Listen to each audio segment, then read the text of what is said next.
বিগত আওয়ামী লীগ সরকারের আমলে ২০১৬ সালে গুম হয় চাঁপাইনবাবগঞ্জ জেলার শিবগঞ্জ উপজেলার দুই ভাই মিজানুর রহমান ও রেজাউল করিম।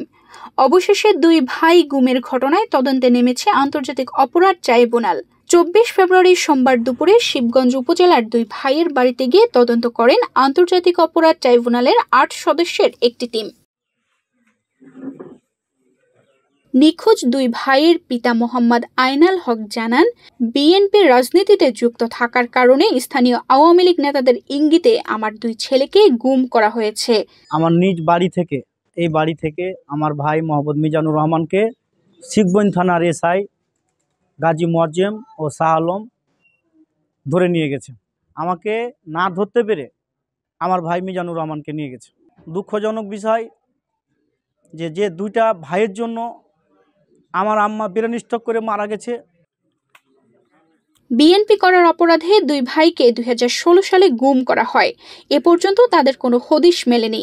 তাদের ছেড়ে দেওয়ার কথা বলে আইন শৃঙ্খলা বাহিনীর কিছু সদস্য লাখ টাকা হাতিয়ে নেওয়ার অভিযোগও রয়েছে। রাষ্ট্রের কাছে ন্যায় বিচার প্রত্যাশা করেন গুমের শিকার হওয়া পরিবারের সদস্যরা।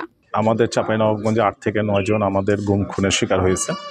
সেই লক্ষ্যে আমরা আমাদের প্রাণপ্রিয় নেতা জনাব তারেক রহমানের নির্দেশে আমরা সেই লক্ষ্যে কাজ করছি। আমরা ২টি মামলা করেছি, ইগল হান্ট এবং এই সেতাউরের দুই ভাই মিজানুর রহমান আর এই মামলা এখন ইন্টারন্যাশনাল আদালতে ট্রান্সফার হয়েছেন। এই ইন্টারন্যাশনাল আদালতে ট্রান্সফার হওয়ার কারণে তারা তদন্ত টিম এখানে আসছেন।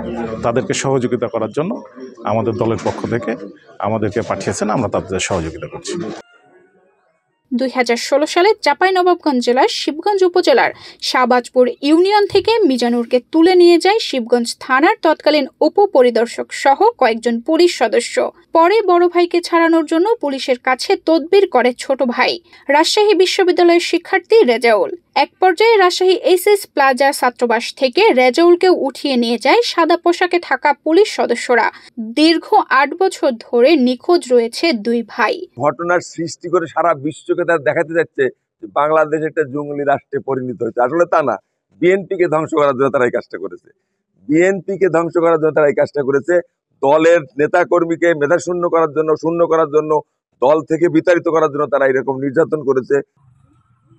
তদন্তে উপস্থিত ছিলেন আন্তর্জাতিক অপরাধ ট্রাইব্যুনালের তদন্ত সংস্থার সহকারী পরিচালক সালাউদ্দিন, তদন্ত কর্মকর্তা রফিকুল ইসলাম ও তদন্ত সংস্থার প্রসিকিউটর ও কমিশনের একজন প্রতিনিধি সহ ৮ জন। তানজিদা রহমান ইনায়া, বাংলাদেশ প্রতিদিন।